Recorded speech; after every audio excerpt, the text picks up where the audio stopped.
Let's pray. Hurabasika darabasanda rabasika dalamakanda. Thank you, Daddy God. This is the day that you have made. We will always rejoice and be glad in it. You have said that we will come in your presence. Blessed are those who come in the blessing of the Almighty through the unity of the church. Maraming salamat. Every sickness, symptoms, destroyed in our midst. In Jesus' name, all deception and lies are destroyed in our midst. Revelation, explosion, magnifies Christ and what He did for all of us. Thank you, Daddy God. To you all the honor and glory. In Jesus' name, amen and amen and amen. Let's go. Sabay-sabay. 1, 2, 3. You are in Christ. No fear in Christ. Part 4. Part 4. So walang takot sa Diyos. Wala nang takot ngayon, kahapon, bukas, at maging sa hinaharap. There's no more fear because you are in Christ. In Christ, there is no fear. Walang takot. Amen po ba? Sabi nung kanta, di mangangamba, di matatakot, panatag ang aking kalooban, may kasiyahan sa aking puso, na kailanman ay di niya iiwan. Sa gitna man ng bagyo, ay nalalaman ko, sandigan ko'y, tangi kong kaibigan at kapayapaan. Sandigan ko'y, ikaw. Anong trending nun? Ay nasa'yo, pagkat sandigan ko'y si Jesus. Amen? Let's go! So, pinag-aralan natin last 3 Sunday, sabi ng Psalms 8 verse 4, what is a man? Ano ay yung tao that you are mindful of him? Inaral natin, yung mindful is sakar. To think, talk, remember. When you are in Christ, God is so in love with you. Hindi ho, mahal na mahal ka ng Diyos. Totoo ho, because you are in Christ. When you are in Christ, you are God's beloved. He is always thinking of you because you are in Christ. Meron lang isang nag-please sa Diyos, si Jesus. Sa highest mountain, highest place ng mundo, at lowest place ng mundo, sabi ng God the Father, this is the one that I please. This is the one who pleases me. So when you are in Christ, you pleases God. So every time you are in Christ, God is always talking about you, remembering you. Amen po ba? Sabi dyan, and the Son of Man that you visit. Ito po yung hindi natin na topic. Alam niyo po yung Bible, hindi po yan English language. Yan po ay galing sa Hebrew language. Yung English, 1,000 years pa lang. Yung Hebrew, thousand of years. So yung salita nila, hindi natin salita. Yung culture nila, hindi natin culture. Yung mga tao at sa panahon nila, hindi tayong tao, hindi natin panahon. So ang gagawin ho natin, dadalhin natin yung salita nila sa ating panahon. So ibig sabihin, yung visit, hindi po ibig sabihin visit as pupuntahan mo, bibisitahin mo. Hindi po ganun yun. Nandyan po kuya. Yung Bible may sarili siyang language, culture, context, nung panahon. So, hindi siya English. Ang alam natin sa visit, bibisitahin. Pero sa Hebrew, ang ibig sabihin niyan, pakwad. Sabihin niyo, pakwad. To take care. To look after. What is a man that you are mindful of him? The Son of Man that you take care of him, to look after him. So when you are in Christ, sigurado ho, God will take care of you. God will look after you. When you are in Christ, you're secure that He will always remember you. He will talk about you. He will take care of you. He will look after you. If you are in Christ, that's why there's no fear. Hindi yan dahil sa magagawa mo, napakabait mo. Hindi. It is by grace you have been saved through faith. It is not your work, so no one can boast. Hindi tayo inaalagaan ng Diyos kasi dahil ang babait natin. Hindi tayo pinag-uusapan ng Diyos. Hindi tayo nire-remember ng Diyos dahil sa galing natin mag-pray, galing natin magtrabaho, napakabait natin. No! You are being talked about by God. You are being cared and looked after by God because you're in Christ. Amen. It's because you're in Christ. Amen. Maraming tao pumapasok na sa ulo ang yabang. Kaya ako maganda buhay ko masipag ako Wala problema dyan. Di, ikaw na. Amen ba? So, ang ibig sabihin ng visit is pakwad, to take care. Mababasa natin yan sa Genesis 21 verse 1 and 2. And the Lord visited pakwad Sarah as He had said. And the Lord did for Sarah as He had spoken. For Sarah conceived and bore Abraham a son in his old age at the set time of which God had spoken to him. Si Sarah na baog, si Sarah na matanda, binisit ni Lord because of Christ in them. Then Sarah conceived Isaac. Amen. Matanda na, 90 years old. Baog pa. Pero nagkaanak. Why? Because God take care of Sarah. Because of the faith of Abraham and Sarah to God. And what is that? Faith on Christ. Faith on the gospel of Christ. That's why God is obligated to take care of you. Obligasyon ng Diyos, alagaan ka kapag na kay Kristo ka. Amen. Sabi sa Genesis 50, verse 24 to 25, And Joseph said to his brethren, I am dying, but God will surely pakwad you. Sabi ni Joseph, malapit na akong mamatay, pero sigurado, alagaan kayo ng Diyos. At dadalhin kayo, and you bring out of this land to the land of which He swore to Abraham, to Isaac, and to Jacob. Then Joseph took an oath from the children of Israel, saying, God will surely take care of you.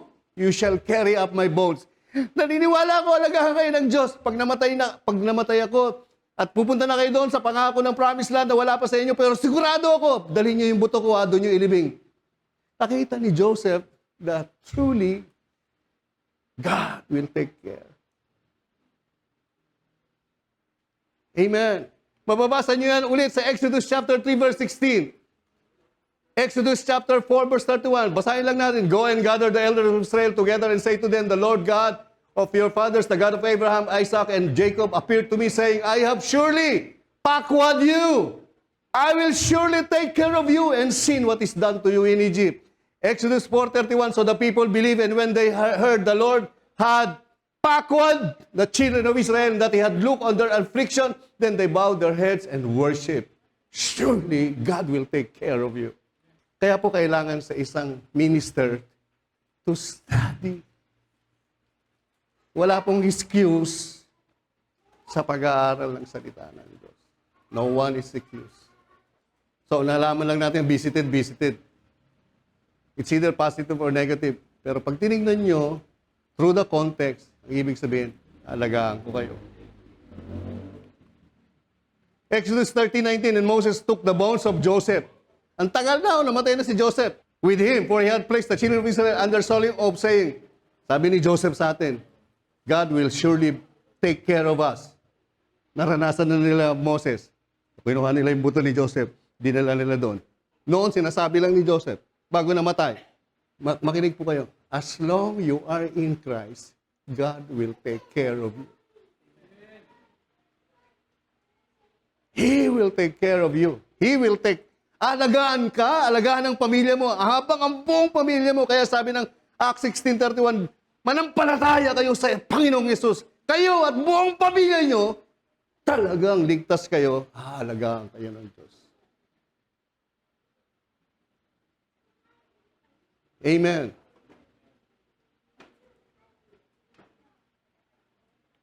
Next, mababasa niyo huli yan sa Genesis 39 verse 4. So Joseph found favor in his sight and served him. Then he made him overseer.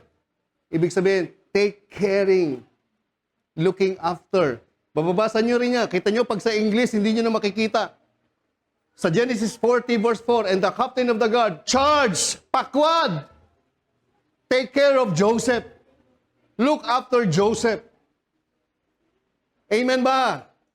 Pag kayo'y na kay Jesus, pag kayo'y na kay Kristo, hindi ho yung kay Kristo ngayon, next month na naman ulit, Kristo ka ulit. Hindi ho, kailangan, you truly believe Christ is your Lord and your Savior. By believing the gospel of Christ, God will take care of you no matter what. Kahit mukha kang tulisan, mukha kang bilugan, kahit yung ugali mo ay ugaling baluktot, ugaling ganun, as long you are in Christ, God will take care of you.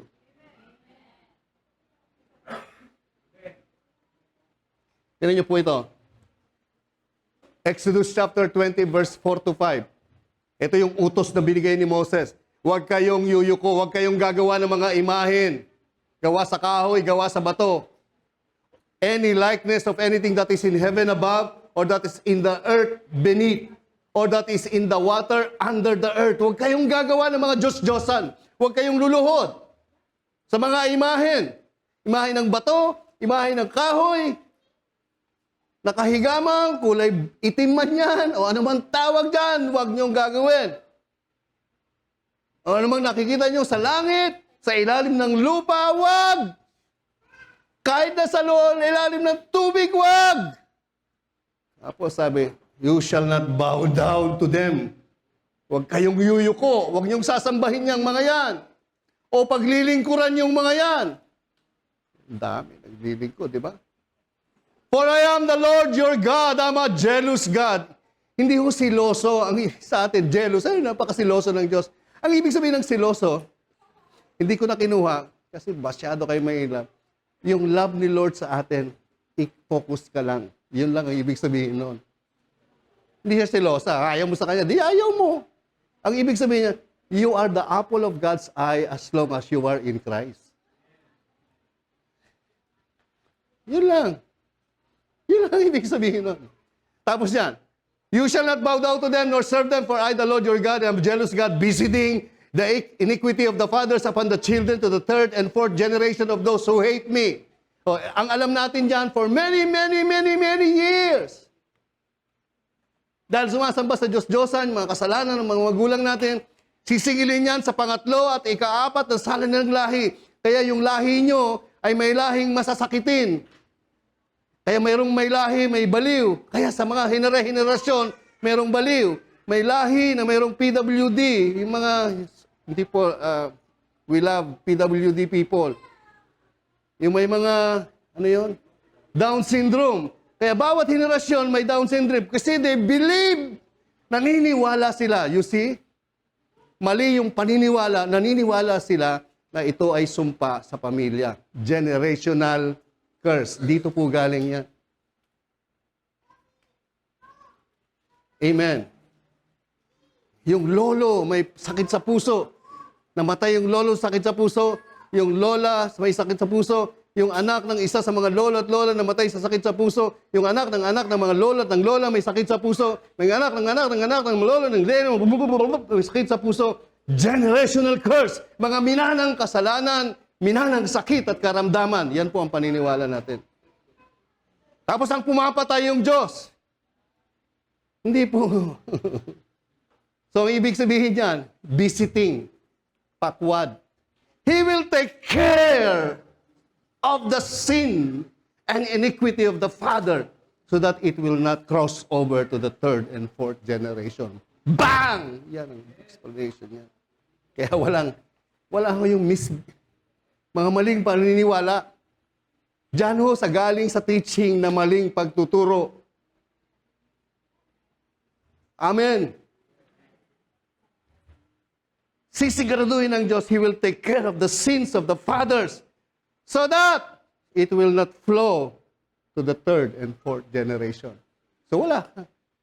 Kung may problema sila, hindi mo problema. Kung dahil sa unbelief nila, may sakit sila sa puso, sila na lang yun, sa'yo wala. Bakit mo aangkinin? Kaya ako ganito dahil kasi... Kaya sabi ng doktor, paulit-ulit, sinasabi ko, meron ba kayong lahi?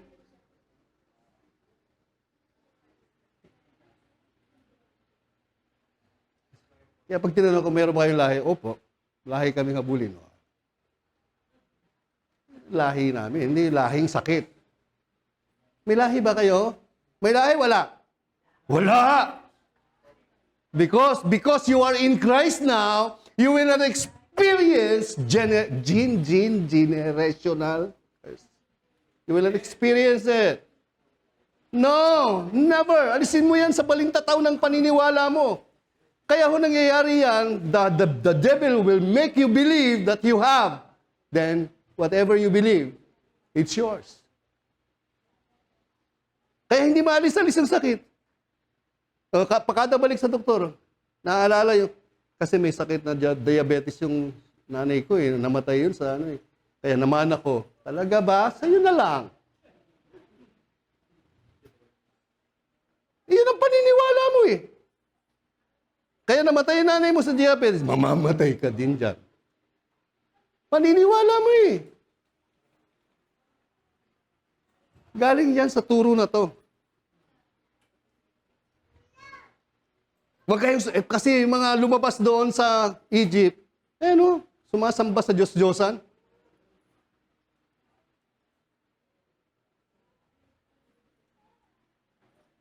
Hindi sabi ng Diyos, okay, sumasamba kayo sa iyo. Huwag niyong gagawin yan. Huwag kayo sasamba dyan. Sapagkat tayo, akong Diyos ay jealous. Ibig sabihin, ako, ang focus ko lagi ikaw, ang love ko ikaw. Bakit ka naman nahanap pa ng ibang Diyos? Ako ang love na love kita. Dahil na kay Kristo ka. Ano ba? Kulang ka pa ba sa pansin? Bakit naghahanap ka pa? Ganun yung concern ng Diyos. But, despite of all of that, ginawa ng magulang mo yan. I will visit yung lahi mo. I will take care of them. Para yung kasalanan mo at mga parusa dyan na hindi naman dapat maranasan, hindi nila mararanasan. To the third and fourth generation of those who hate me. Naintindihan nyo na? So, tingin! Wala kayong lahi! Lahi kayong malulusog! Kay Kristo, lahi kayo ng mga pinagpala! Kay Kristo, lahi kayo ng malalakas!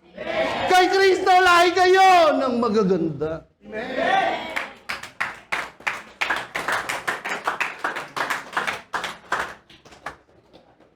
Sabihin mo, Satanas, pangit ka.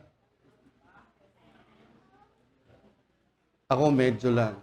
Okay, tuloy natin. Naintindihan nyo? Sa Numbers 14, this is the story. And now I pray, let the power of my Lord be great, just as you have spoken, saying, the Lord is long-suffering and abundant in mercy, forgiving iniquity and transgression, but by no means clear. Kaya po may problema sa mga nagbabasa, kasi yung guilty, sa original italics yan, wala po yan. Dinagdag lang ng translator. Ibig sabihin, God is forgiving iniquity and transgression. And He cleared all the guilty. Wala yung guilty. He clears all transgression of the people. Pati yung mga nagrebelde sa Kanya. Visiting, pakwad, taking care of the iniquity of the fathers on the children to the fourth and third generation. Sa hindi natatawid. Because you're in Christ. In Christ, you deserve to be taken care of and you deserve that you're healed. Sabihin nyo, I am healed. My goodness. I'm perfectly healed.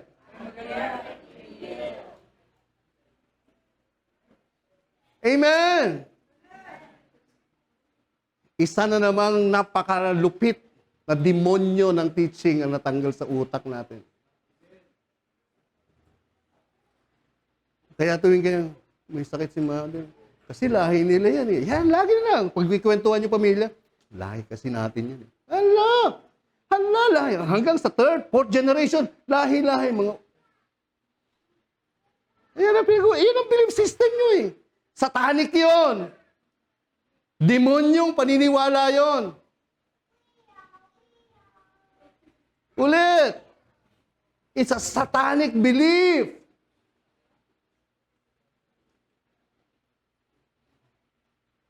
Satanic ka ba? Di ba Christian ka?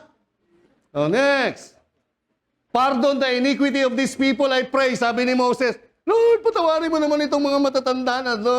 Patawarin mo na. According to the greatness of your mercy, just as you have forgiven these people from Egypt, even until now. Sa Egypt, ayaw nila sa Diyos. Nung pumunta sila sa wilderness, gano'n, sumasama pa rin sa Diyos-Diyosan. Pero pinatawad ng Diyos. Then the Lord said, I have pardoned according to your word. Kita bang bait ng Diyos? Pakabait ng Diyos. Itong mga galit sa Diyos, ayaw sa Diyos. Sumasampa pa sa ibang Diyos. Tingin ng Diyos, papatayin na sila? Susumpahin sila? At yung lahi niya, daharanas ng sumpa? Hindi. Bibisitahin kayo yung lahi. Sisiguraduhin ko, hindi mangyayari yung kinag-isnan ninyo sa mga anak ninyo. As long as you are in Christ. Si Jesus po yung natin, guarantee.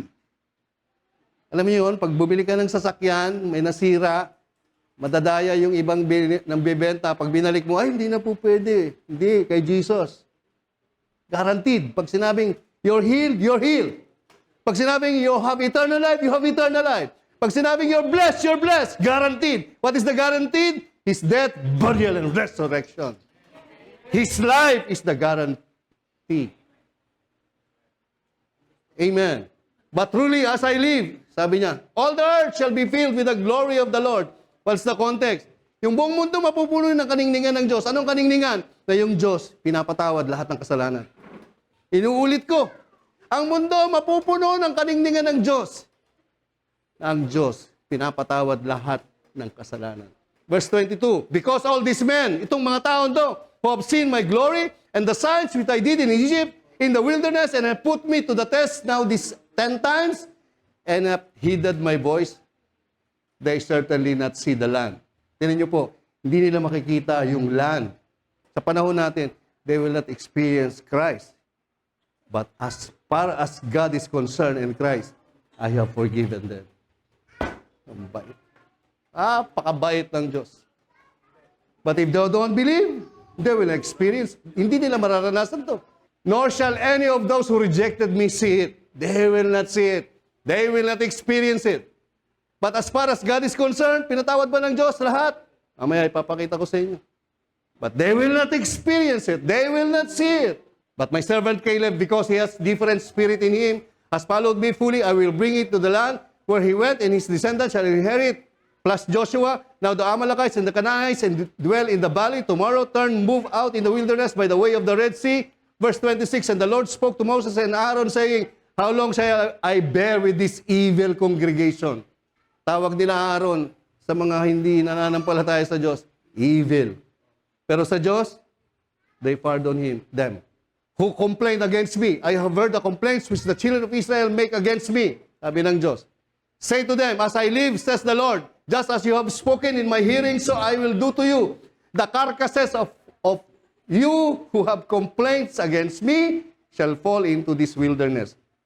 All of you who were numbered according to your entire number. Tingin. Basa. May kulay. 1, 2, 3. From 20 years old and above. Yun, yung mga masamba sa Diyos-Diyosan, ayaw sa Diyos, mamatay na kayo dito sa wilderness. 20 years old below, third and fourth generation, hindi nila mararanasan ng sumpa. And I will show you. Except Caleb, the son of Jephunneh, Joshua, the son of Nun, you shall be no means enter the land which I swore I would make you dwell. Basa! 20 years old pababa. Basa.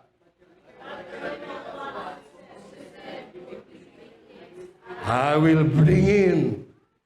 Kaya po, tingin kayo, mga parents, maniwala kayo. Kung mahal nyo yung mga anak nyo, bitbitin nyo para makilala nila si Jesus. Sasaluduhan ko kayo. Kayo ang pinakamagaling na magulang if you do that. Pero if you pamper your children with money and privileges, my goodness.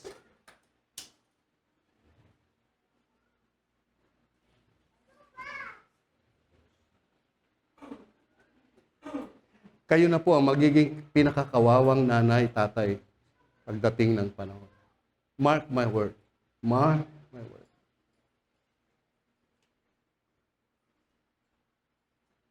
Kaya, mga magulang, please. Kahit na sabihin nyo pang success yung mga anak nyo. Your little ones whom you said would be victims, akala nyo susumbahin ko yung third and fourth? No, I will visit them. I will take care of them. I will take care of the sins of these mga tatay nito para walang curse, walang generational curse, walang family curse, walang minanang sakit, mana. Wala! Because in Christ, I will take care of them. And they shall know the land which you have despised. In the New Testament, who is the land? It's Christ. God will make sure as long as you are in Christ, you are super duper secure. Hindi nakabase sa'yo. Amen. Kasi pag sinabi, Lord, alagaan mo yung pamilya ko dahil tama, ang bait ko. Walang pag-asa yun. Pero Lord, alagaan mo yung pamilya ko dahil kay Kristo. Sure yun. Sure yun. Sureable yun. Amen. Tingin. Basa. Numbers 32 verse 11 to 12. 1, 2, 3.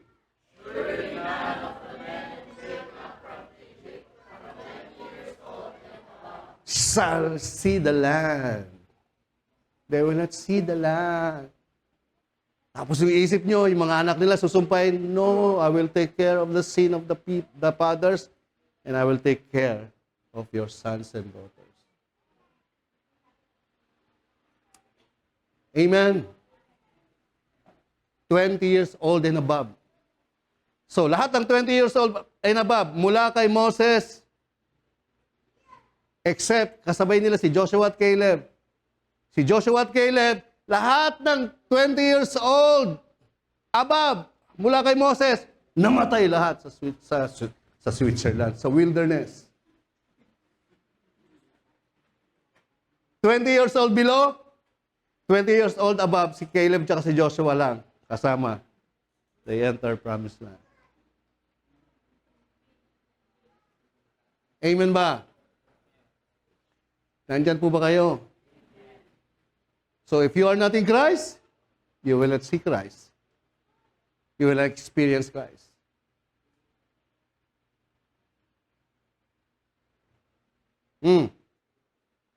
Paulit-ulit sinasabi ko sa'yo, mahal na mahal nyo na kapatid nyo, ano nyo. Hindi. This is the best love that you can give to them. Kaya di ba sabi ni John, sapagkat gayon na lamang ang pag-ibig ng Diyos sa mga Christian. Christian ba nakasulat dyan? Basa. Sapagkat gayon na lamang ang pag-ibig ng Diyos. Hindi kayo marinig nakikinig sila eh. Sapagkat gayon na lamang ang pag-ibig ng Diyos sa sangkatauhan. Hindi Christian. Kaya't binigay niya ang kanyang kaisa-isang anak. Basa!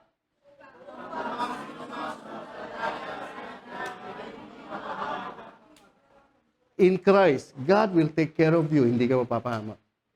Pero pag hindi ka nanampalataya, sabi dyan, hindi mapahamak kundi magkaroon ng buhay na walang hanggan. Isinugo ng Diyos si Jesus hindi upang hatulan ng parusa ang sanlibutan. Basta, Sinugo ng Diyos si Kristo hindi upang hatulan ng parusa ang sanlibutan. Sino ililigtas? Christian o sanlibutan? Sangkatauhan? So, nung namatay si Jesus, niligtas niya yung sangkatauhan. So, kailangan mong panampalatayanan. Andiyan na yung regalo. Tanggapin mo na lang. Ang problema sa maraming Christian o maraming tao, Wag Lord, nakakaya naman eh. Kailangan pagtrabahuan ko yan. O, ikaw na lang, ako ayoko. Hindi hinatulan ng parusa ang sumasampalataya sa anak. 1, 2, 3.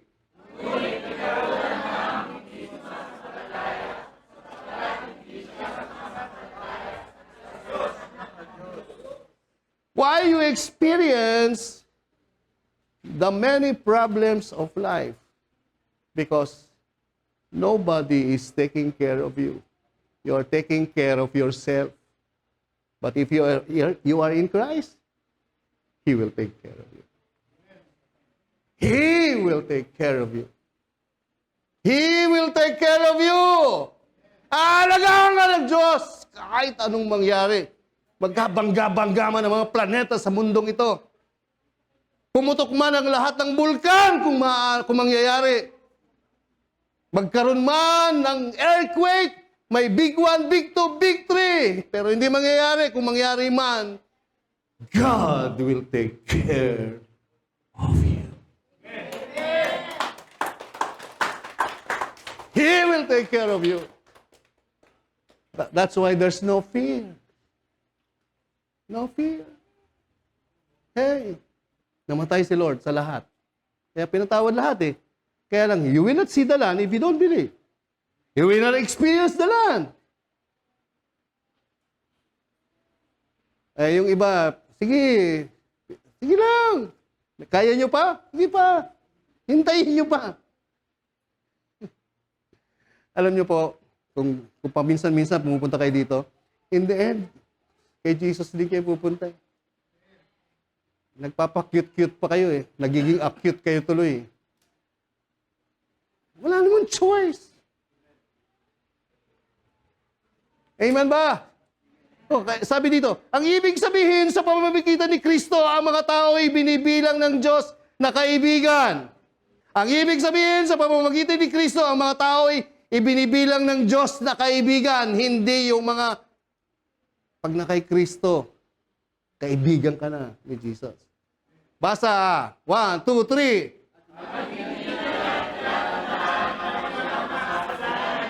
Pang! Ang mga tao, yung ibig sabihin ng mundo, sa pamamagitan ni Kristo, hindi na binibilang sila ng makaibigan at hindi na niya tinatandaan ang kanilang mga kasalanan. Tapos sabi ni Paul, tayo kaming mga Christian ay inaatasan niyang ipamalita ito. Sasabihin sa mga tao, uy mga tao! The world! Those who don't believe in Christ! The world! Hindi galit ang Diyos sa inyo. Tinuturing kayong kaibigan. Hindi na nga niya tinitignan yung mga kasalanan niyo. Ito yung sasabihin natin sa kanila.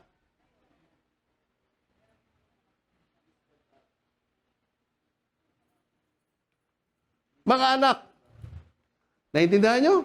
The world? Pag tumingin ba yung Diyos sa mga tao, tinignan, sino ba ito Diyos? Sumasamba sa Diyos-Diyosan dito. Hindi niya tinitignan niya. Kasi as far as God is concerned, sabi ni Moses, Lord, patawarin mo sila. Pinatawad, nung ginagawa mo pa, simula sa Egypt hanggang dito, pinatawad mo sila. Sabi ko mo, pinatawad ko naman sila. Pero they will experience. Pinatawad ba ng Diyos ang lahat ng tao? Yes. But they have to take that. They have to believe. Hindi ho tayo universalist. Ang turo ng universalist, total, pinatawad naman lahat. Hindi lahat ligtas. Hindi ho ganon. You have to believe it.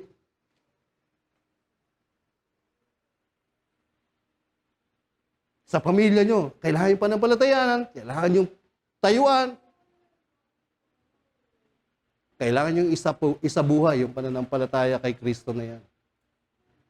Sabi ni John, tingnan nyo po, dinala ko kayo sa Old Testament, dinala ko kayo sa New Testament. The same message.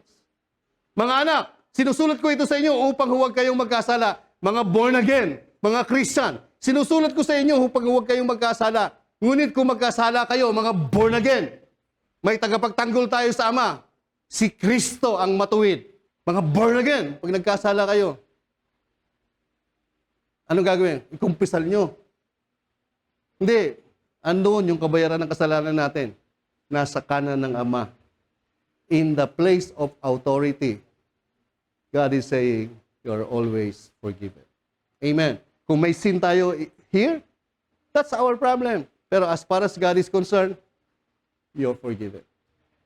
Amen po ba? Kaya this is the one that pleases me, si Jesus Christ. Kahit na doon sa inyong pagkukulang at sa iyong weakness, God still pleases you. He pleases in you because you are in Christ, the one who pleases God. The only one who pleases God. So nothing, no one, whatever you can do that can displease God. As long as you are in Christ, God is pleased with you. For life. Amen. Si Kristo ang handog sa pagpapatawad ng mga kasalanan. Hindi lamang ang ating mga kasalanan, kundi maging ang kasalanan ng lahat ng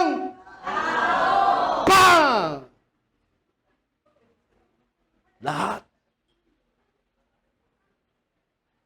Bait ng Diyos natin, di ba? Hindi lahat ng Christian. Hindi lahat ng believer. All they have to do is believe. Come here, sit together, and enjoy. Or doon sa lugar nyo, gather together, enjoy. You will see the land. You will experience. God will always visit your family. Pakwad. He will take care of you. He will sakar you. Hindi sakar, kundi to remember you and think about you. Because you are in Christ, laging tuwan-tuwa yung Diyos sa'yo. Kahit ang tigas ng ulo mo, tuwan-tuwa pa rin ang Diyos sa'yo. Kasi you are in Christ. Christ is the joy of God's heart. Amen ba? Amen. So, tinan niyo po, what is the man that you, what is a man? What is man that you are mindful of him? And the son of man that you visit him? For you have made him a little lower than the angels. You have crowned him with glory and honor. Ang problema ho sa mga simbahan, binabasa yan, tapos sinasabi, tayo yan, tayo. Tama naman po. Kaya lang ang na-miss, yan talaga si Jesus, di ba? Tapos, because dahil na kay Jesus tayo, kaya tayo yan. Because Christ is you and you is Christ. When you are in Christ, Christ is you. Right? Ang problema, pag tinuturo yan, ito, tinan nyo, mahal tayo, nawawala yung Christ. Kaya walang power. So, you have made him to have dominion over the works of your hand. You have put all things under his feet. Tinan nyo po, sa Hebrews chapter 2, so natatapos na yung mga preachers, sinasabi niya, mahal kayo ng Diyos, o ganito kayo sa Diyos, ganito kayo, ito kayo. Kaya lang namimiss si Jesus.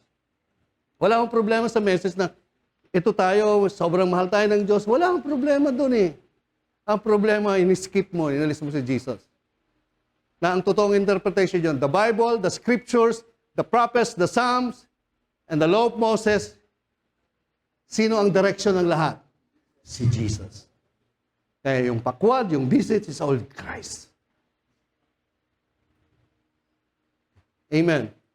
Alagaan ka ng Diyos. Lagi kang alalahanin ng Diyos. Kakausapin ka ng Diyos. You are the joy of God's heart because you are in Christ.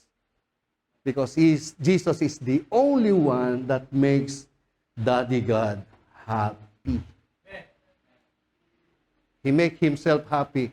Para magsayahan yung Diyos, He created a man out of him just to please him. Yun ang isip natin, pero ginawa niya yan for all of us. Para siya na yung mamatay para sa iyo. Amen.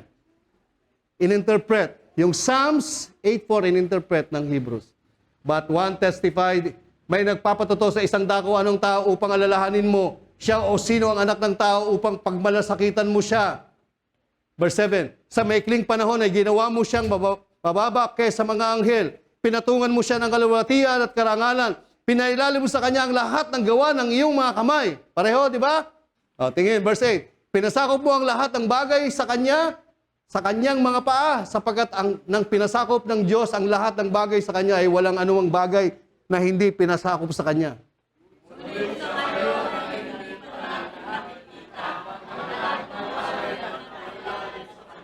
Sabi ng sumulat ng Hebrew, ngunit sa ngayon, hindi pa natin nakikita sa mga tao. Hindi pa natin nakikita kay John, kay Ian. Hindi pa natin nakikita na lahat ng bagay na napailalim na sa kanya. Tingin, pati kay pastor, hindi pa. Nung sinusulat ng Hebrew writer yan, wala pa sa ilalim natin. Tingnan nyo. So yung tinutukong niya yung man, ngunit, nakita natin, sa maikling panahon ay ginawa siyang mababa kaysa sa mga anghel na dahil sa kahirapan sa kamatayan, pinatungan ng kaluwalhatian at karangalan, ito ay upang sa pamamagitan ng biyaya ng Diyos ay pero nakita natin si Jesus, nagkatawang tao para mamatay.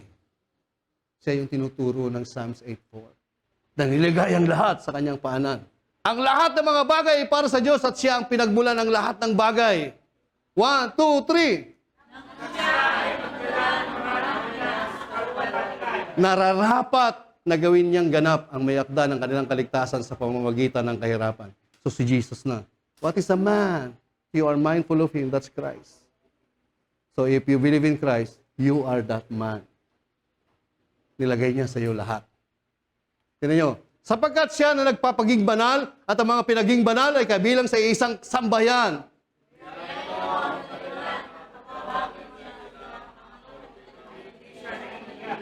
Tingnan nyo, si Jesus yung Diyos, si Jesus yung man, si Jesus yung sacrifice, si Jesus yung namatay, si Jesus yung nabuhay na magmuli, si Jesus yung Diyos at Panginoon natin, at siya din yung kapatid natin.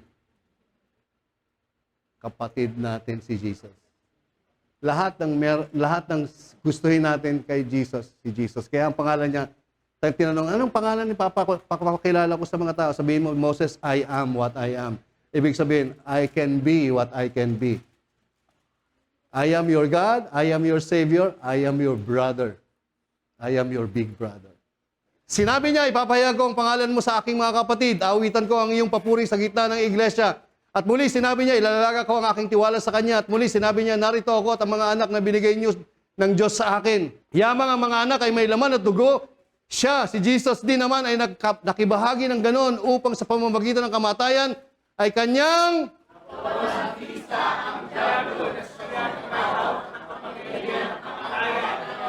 so wala na lahat. Pinagtagumpayan, this is the man. So when you believe that man, you won every battle of life. Amen ba? Verse 15, gayon din sa pamamagitan ng kamatayan, kanyang napalaya ang sinuman natatakot sa kamatayan sa kanilang buong buhay na nasa ilalim ng pagkaalipin. So wala nang takot. Hindi na tayo takot sa kamatayan. Hindi na takot tayo sa patay. Wala na tayong takot. Kasi hindi na tayo mamamatay. Amen po ba? Sino natatakot mamatay? Taas ang kamay. Natatakot ka mamatay. Di ba gusto mo matulog? Hindi ka nakatulog. Pag natutulog ka lang, wala ka ng patay. Diba? Minsan sabihin ko, Lord, gusto ko talaga matulog na matagal. Yun na yun. Kaya pag sinabi si Pastor, hindi na nagising, yun na yun. Natulog na ako. Tayin ko na lang yung rapture or second coming. Amen ba? Verse 16. Sa English, for indeed, He does not give aid to angels. Hindi niya tinulungan yung mga anghel. He does give aid to the seed of Abraham. Tinulungan niya yung seed, nag-iisang seed, which is God who became man, and you in Him, you are the seed of Abraham. So God will always take care of you because you are in the seed. You are in Christ. Amen ba? Maniwala ka. Walang mangyayari sa'yo. Walang magtatangkang hold upin ka, may magtatangka, pero hindi sila magtatagumpay. Ngayon, kung ang isang Christian BBO, may mahagip ka lang, maluloko ka lang paminsan-minsan, pero magigising ka ulit sa katotohanan. Nandyan po ba kayo? So, ang lesson is, huwag kang Christian na iengot-engot. Engot? Ay, hindi. Amen?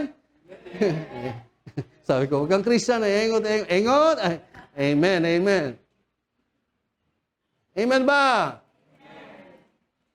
Pinaliwanag balikan natin ito, hindi pa natin na-expose ito. Malapit na po ako matapos. Kaya pinaliwanag ni Paul, naway liwanagan ng Diyos ang inyong mga puso. Sabi ni Paul, liwanagin ng Diyos, mabuksan ang inyong mga mata. Spiritual na mata, hindi ho mata na ito. Eyes of your understanding, maliwanagan ang inyong mga isip at puso upang malaman ninyo ang pag-asa na para doon ay tinawag kayo. Tingin, itong pag-asa na para doon, tinawag kayo. Ano itong mga pag-asa? Kung gaano kasagana ang pagpapalang inilaan niya para sa kanyang mga banal. Tingin, ito yung pag-asa. Ito yung mga pagpapalang inilaan ng Diyos, lahat ng nakay Kristo. Ready na kayo? Gusto niyo makita?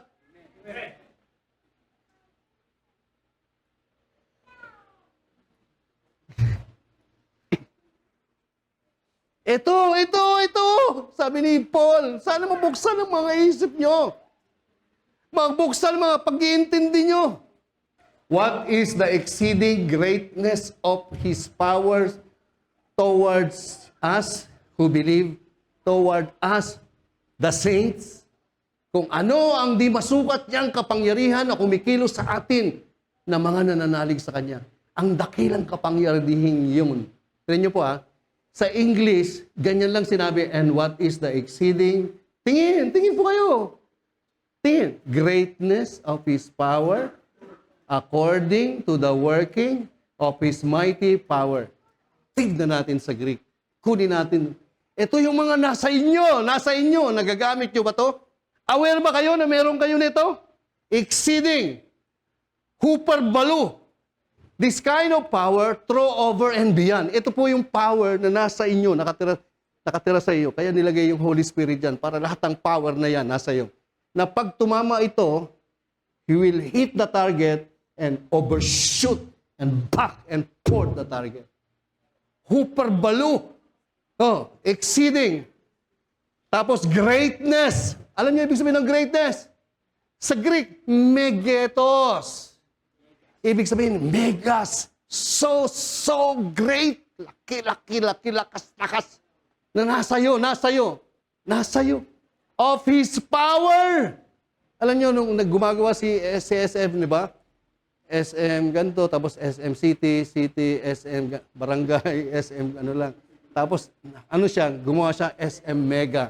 Hindi pa rin siya natuwa. Gumawa siya ng SM Mall of Asia. Yun ang ibig sabihin. Yung power na nasa inyo, mega mall. As like Mall of Asia. Power. Pero hindi natin ginagamit.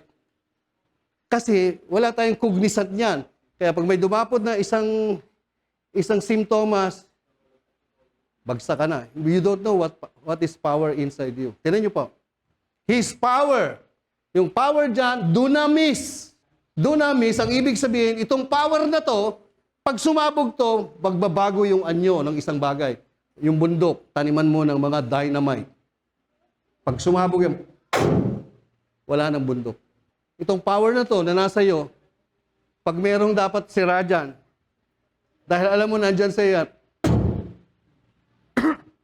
mag-change. Dati kang uugod-ugod, para ka ng marathoner. Dati kang papatay-patay, ngayon pabuhay-buhay ka na. It will change you. Towards who believe. According, tinan niyo po ilalabas ko lang lahat. To the working. Ang ibig sabihin ng working, galing pa sa Greek, energia. The power and strength of God. Of His mighty power. Iskos, the force and ability of God. Nung sinabi ng Diyos, let there be light. Boom, there was light. Ganon din sa'yo. Nasa iyo yan. Toward those who believe. This all power. Ito pong lahat na power. Tingin. Nakatira sa iyo. That's why binigay yung Holy Spirit. That power you experience every day. Amen.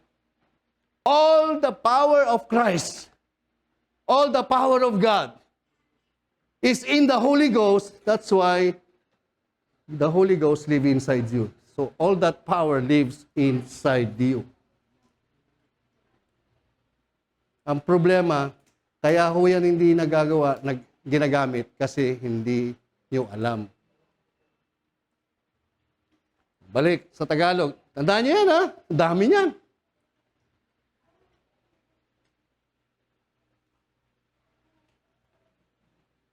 Wala, ang mga Christian, wala lang.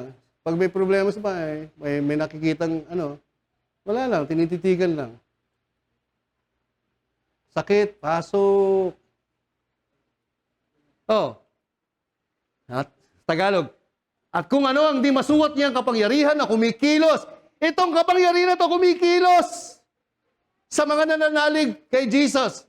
Ang dakilang kapangyarihan iyon. Tignan niyo po, lilipat ako. Verse 20.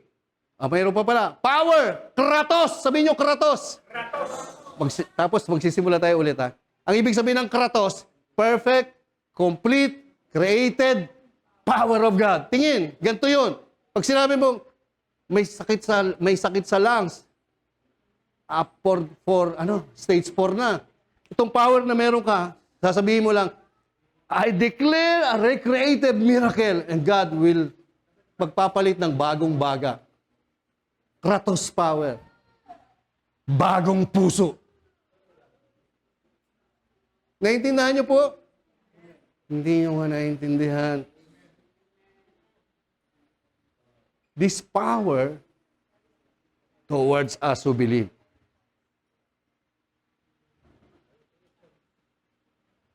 Amen.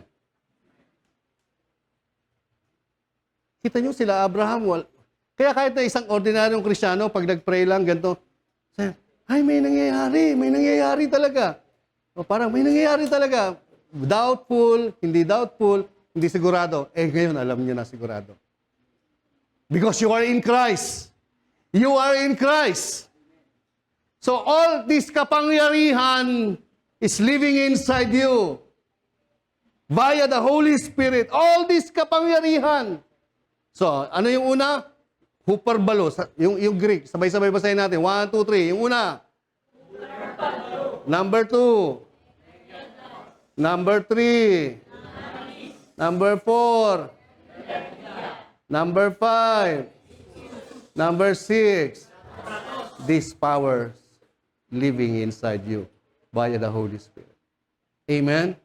Kaya pag nagpipray in tongues ka, lahat yan, di mo alam. Rabasak kabadaramakan, dalabasik kabadaramakan. Lahat yan, nag-ano yan.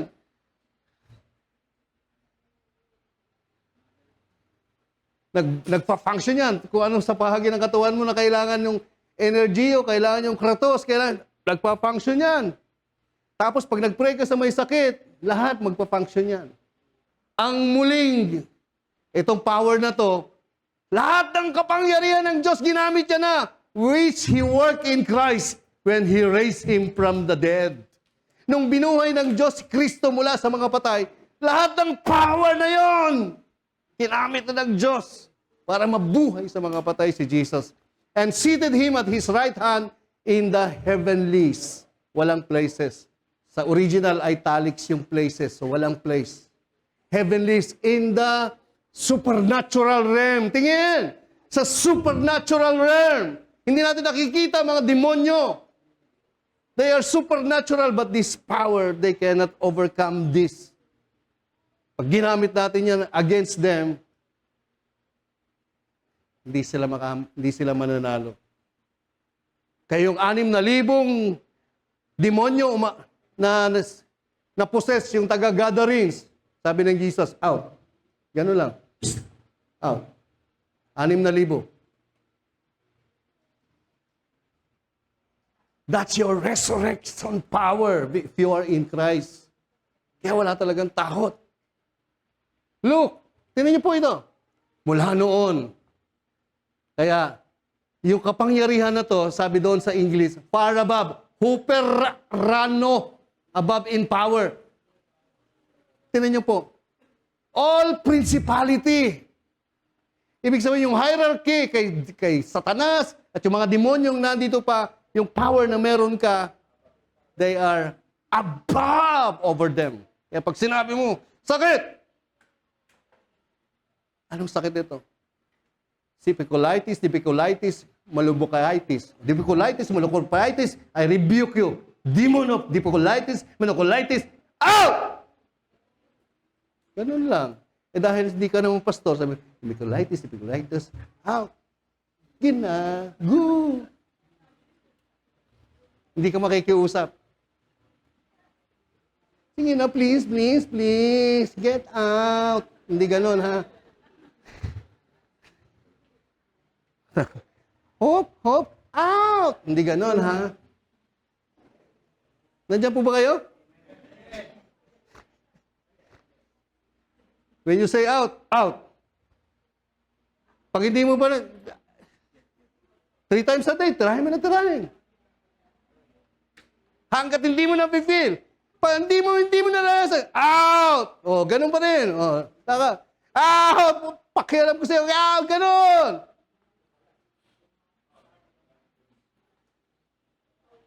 Hanggang di mo makita yung result. Amen po ba? Hindi yan sumpa. Yung sakit ng diabetes, masyado ka lang matakaw sa matamis. Bawas-bawasan mo lang yan, hindi yan sumpa. Amen. At pag kumakain ka, wag mo sabihin, ako, atakihin ako, tanggilin. Yung bibig mo, minsan pag gano'n, kung pwede lang natatanggal muna yung dila eh. Para hindi ka nagsasalita ako pag kumakain. Hindi ho yan sumpa. Katakawan yan. Katakawan. Magbibintang pa kayo. Pati yung mga demonyo, ito naman, pati ka, nananahipin na nga ako, pati ako, dinadamay mo. Amen. Tingnan niyo po, mula roon ay namumuno si Kristo sa lahat ng paghahari, kapamahalaan, kapangyarihan, pamunuan sa kalangitan. Ibig sabihin ng kalangitan, hindi lugar. Yung unseen forces, hindi mo nakikita. Yung sakit mo, nakikita mo ba yan? Yung mga spirit dyan, you are above them, far above them. Kaya pag na-discern mo, out! Amen! Tapos, tingnan niyo po, and every name that is named. Ano pang pangalan? COVID-19. Ngayon, wala na yung 19. Ano, nipa na. Kahit condominium pa yan. Ha? Nipa. Ano tawag? Nipa, no? Nipa virus. Kahit condominium virus pa yan.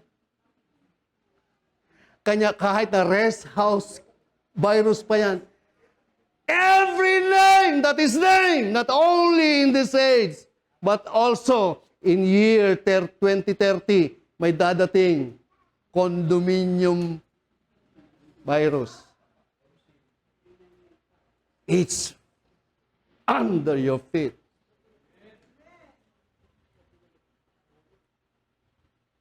Kaya sabi ko nung isang araw, nipa ka lang eh. Di ka pa nga condominium eh.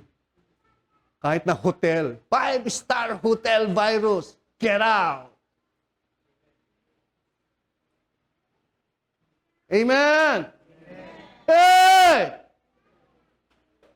That's your power. That is the Holy Spirit living inside you. Amen ba? Kaya pag may nakikita akong oy, get out. I'm young. And I wanna be young. I'm free. And I wanna be free. Diba? Sila Moses na experience nila. 120 years. Si David. Si Abraham, 175 years old. Si Joshua, 125, if I'm not mistaken. Without the cross, without the finished work, they experience it. How much more now? How much more now? We have the substance and reality in Christ. Noon, wala pa. Bakit? Bakit nila naranasan yun? Hindi ako papayag. Hindi ako papayag. Sila hindi pa nila alam yung cross. Hindi pa nila alam yung resurrection. Nararanasan na nila. Bakit ako alam ko, hindi ko nararanasan? It will not happen. I have to experience it. Do you want to? Oh, it's up to you. Amen ba? And he put, basa, things under his feet and gave him to be head over things to you, which is his, the fullness of him who fills all in all. You are the church individually, you are his body corporately. Lahat ng power na yan nasa iyo. Subalit, napakasagana ng habag ng Diyos at napakadakila ng pag-ibig niya sa atin. Basa, sabay-sabay.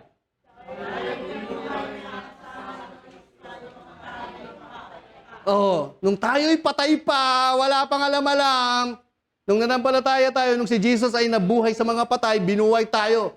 Patay tayong binuhay nung si Jesus ay nabuhay sa mga patay. That's the power of Christ's resurrection. When you believe on Christ, you are dead. You are made alive when Christ rose from the dead. Ganun po ka-importansya ng gospel of Christ, His death, burial, and resurrection. Christ's resurrection, which is the Gospels, made you alive. Sabi nyo, alive. Tapos, by grace you have been saved. Verse 6, raise us up together. Raised up us up together.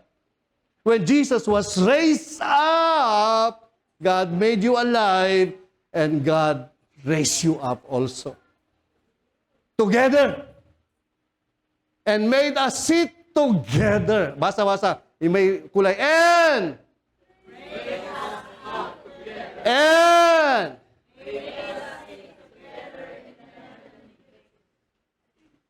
In Christ Jesus. Kaya hindi nyo sasabihin, heaven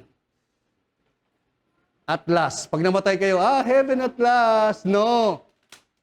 Ngayon pa lang, heaven at first. You are always seated. If Christ, you are in heaven. Places is in the italics. So, tinan nyo po, kaya ang citizenship nyo, heavenly, supernatural, and earthly. Physical. Kaya pag may problema sa physical, ang problema yung heavenly, gamitin nyo yung powers nyo sa heavenly. Pag may problema sa physical, may powers kayo heavenly, gamitin nyo para sa physical. Amen ba? Tayo'y muling binuhay na kasama niya upang mamunong kasama niya sa kalangitan, in the heavens and in the earth. Sa supernatural, sa hindi nakikita, sa nakikita at sa nahahawakan. Kaya, meron kayong citizenship sa hindi nakikita, sa heaven, at sa mundo. Yung power na yan, gamitin nyo. Amen ba? And in the ages to come, He might show the exceeding riches of His grace in His kindness towards us. Pambira sa mga dadating pang mga taon. Sa 2027, 2028, 2029, 2030 and beyond, you experience, you will magnify God and use this power that is in you. Kaya, we are the champion. Kaya sabi doon, we are more than conquerors. Ang ibig sabihin ng we are more than conquerors, tingin, si Jesus yung conqueror, He conquered death. Di ba? Dahil binigay sa atin yung lahat ng conquest niya, hindi ho tayo yung conqueror. Pero yung conqueror, lahat ng ginawa niya, na pagtagumpay niya, binigay sa atin. Kaya ang tawag sa atin, more than the conqueror. Jesus is the one who conquered. You are the beneficiary of all the conquests of Christ. That's why you are more than the conqueror. Who's the conqueror? Christ! And all the conquests of the conqueror was given to you when you believe in Him. You are called more than conqueror. Pero ikaw ba yung nag-conquer? No. Ikaw ba yung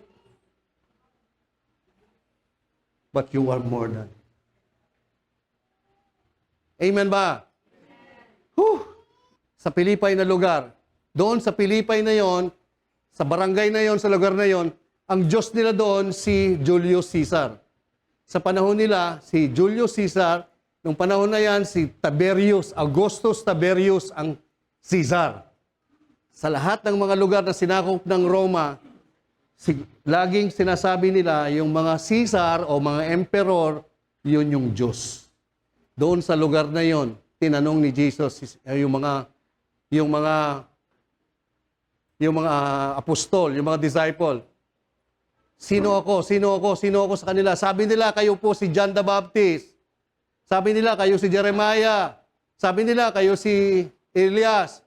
Sino ako sa inyo? Sumagot si Simon Pedro. Basahin nyo yung English. 1, 2, 3. Pag sinabing Christ, it carries that you are the one who rose from the dead. Right? Kayo po ang Kristo.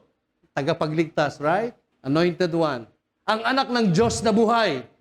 Sinabi sa kanya ni Jesus, pinagpala ka Simon na anak ni Jonas, sapagkat katotohanan ito'y hindi nahayag sa iyo ng sino man tao, kundi ng aking amang nasa langit.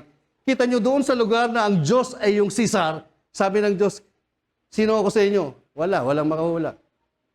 Wala makapagsabi. Kayo daw po sa ganito, kayo daw po sa ganito. Kasi pag sinabi mong Diyos siya, papatayin ka. Pero nireveal ng Father, ito yung Kristo. In the midst ng lugar na ang Diyos ay si Augusto Tiberius, Augusto Caesar. Sabi ni Jesus, pinagpala ka. Ito'y hindi hinayag sa iyo ng sino mang tao, kundi ng aking amang nasa langit. At sinabi ko sa iyo, ikaw ay Pedro at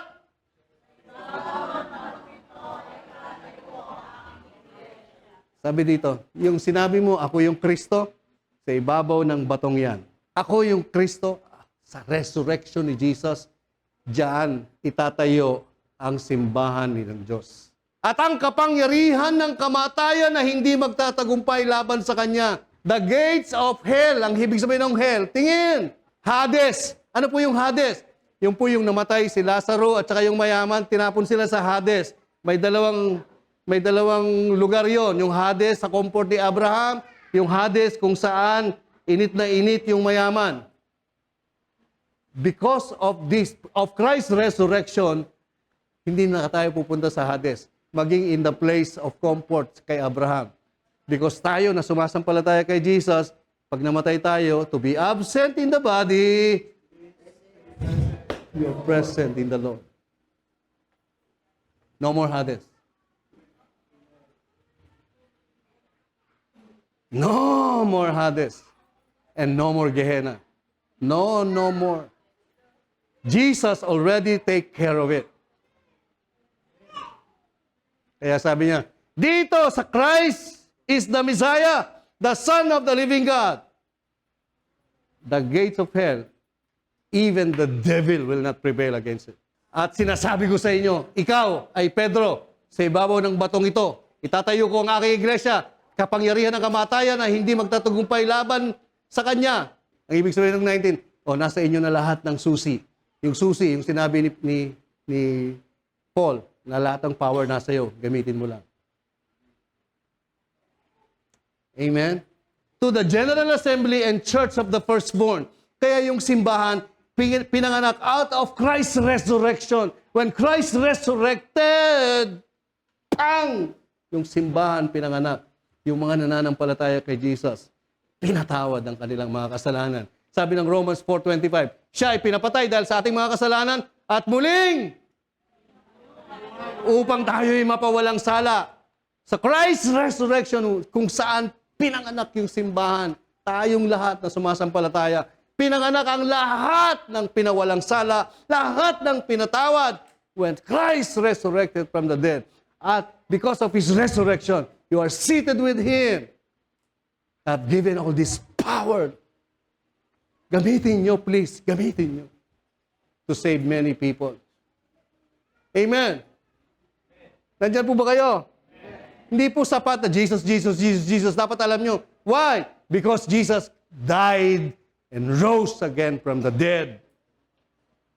That's the complete, exact, that you know your sins are forgiven. That you know that you are empowered because Christ resurrected. You are risen with Him. You are seated with Him in the supernatural world. That's why all powers, all principalities, all name that is named now and in the age to come will not overcome you.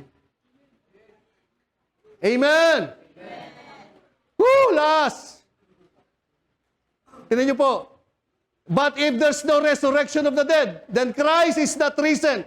Kung walang pagkabuhay na muli sa mga patay, ibig sabihin si Jesus hindi rin nabuhay sa mga patay. Pero alam nyo na mabubuhay sa mga patay lahat ng sasampalataya.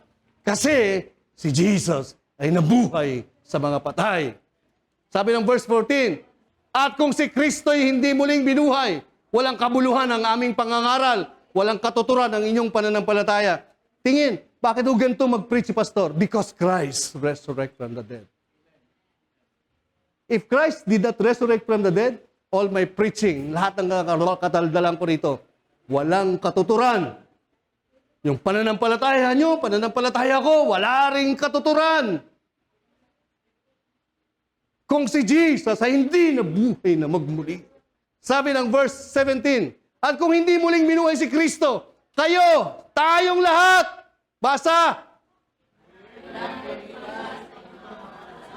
At bang! Ngayon, dahil nabuhay na sa mga patay si Jesus, wala na tayong mga kasalanan. Pinatawad ang ating kasalanan. Ngayon, nabuhay na muli sa mga patay si Jesus. May silbi ang ating pananampalataya. Amen! Yung bangko sa dulo, panggising yon sa mga mata nyong nakahipikit na. Bang! Ibig sabihin, gising! Verse 18, hindi lamang yan. Lilitaw pa na ang lahat ng mga namatay na sumampalataya kay Kristo ay napahamak. Wala na. Wawa naman. Wawa naman si Abraham. Wawa naman si Isaac. Si Jacob. Si Joseph. Si David. Si Solomon. Si Noah. Wawa naman silang lahat. Napahamak lahat sila. Kung hindi nabuhay na muli si Jesus. Lahat ng pangako na ginawa ng Diyos sa kanila, pawang kasinungalingan. But because Jesus rose from the dead, all those people were saved. And they were in Christ now. Kung ang pag-asa natin kay Kristo ay para lamang sa buhay na ito, pali, okay naman. Dami na kayong pera eh. May bahay na nga kami, bagong kotse, bagong ganito, bagong kasal nga kami, nagpaplano nga kami mag-tour. Ay, ikaw nang pinakakawawang tao, o yan lang ang pag-asa mo. You are the most pitiable. Kaawa-awa ka lang. Uya lang ang pag-asa mo. Hanggang dito lang, buhay mo. Kawawa ka lang. Kung ang pananampalataya mo kay Kristo para magkaroon ka asawa, 3 anak, 4 na mga kotse, bahay at lupa, okay na. Hanggang yan ka lang. Kawawa ka. Kung walang muling pagkabuhay, ikaw na ang pinakakawawang Kristiyan sa mundong ito. Pitiable. Sa pinakakawawa, ang ibig sabihin niya, pinakakaawa-awa ang Christian.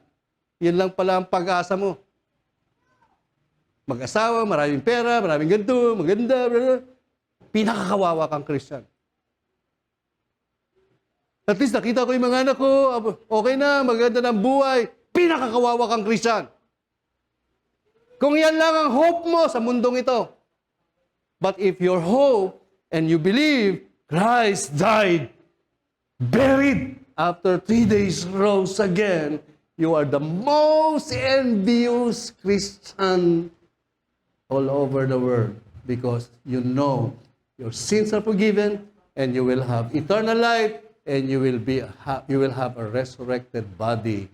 Now, if you die, and in the future, even if you die. Amen ba? Amen. Hallelujah. Palakpan natin si Lord Jesus. Kaya pa? Kaya pa. Let's pray. Oh, rababababababababa sangga baraba sange. Rom baranga dandele besongo daraba kanda. Dindoro danga basinga dalabakana. Pray!